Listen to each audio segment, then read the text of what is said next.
Sabay-sabay po nating basahin ang unang aklat ng mga taga-Korinto, chapter 2, verses 1 to 16. Mga kapatid, nang ako'y pumunta riyan, ipinahayag ko sa inyo ang hiwaga ng Diyos, hindi sa pamamagitan ng kahusayan ng pananalita o ng malawak na karunungan.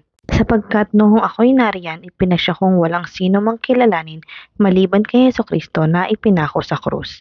Noong ako'y nariyan, ako'y nanghihina at nanginginig sa takot.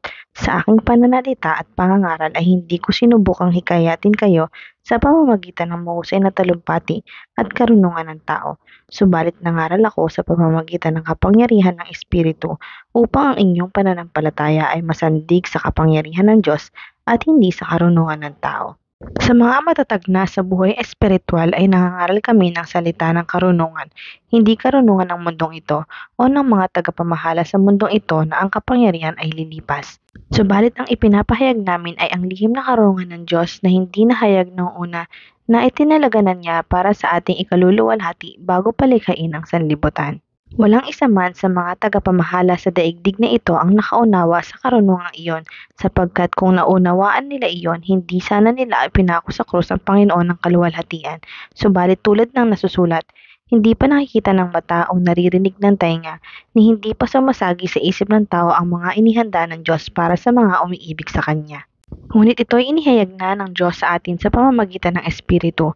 Sinasaliksik ng Espiritu ang lahat ng bagay, maging ang pinakamalalim na layunin ng Diyos, sapagkat walang nakakaalam sa iniisip ng tao maliban sa kanyang sariling Espiritu. Gayon din naman, walang nakakaalam sa mga iniisip ng Diyos maliban sa Espiritu ng Diyos. Ang tinanggap natin ay hindi ang Espiritu ng sanlibutan, kundi ang Espiritu na mula sa Diyos upang maunawaan natin ang mga kaloob niya sa atin. Kaya nga, kami ay nangangaral hindi sa pamamagitan ng karunungan ng tao, kundi sa pamamagitan ng Espiritu. Ang ipinapaliwanag namin ay mga katotohanang espiritual para sa mga pinapanahanan ng Espiritu. Sapagkat ang taong di pinapanahanan ng Espiritu ay ayaw tumanggap ng mga kaloob mula sa Espiritu ng Diyos. Para sa kanila, kahangalan ng mga iyon at di nila nauunawaan, sapagkat ang mga bagay na espiritual ay mauunawaan lamang sa paraang espiritual. Sinisiyasat ng taong pinapanahanan ng Espiritu ang lahat ng bagay, ngunit walang sinamang makakasiyasat sa Kanya.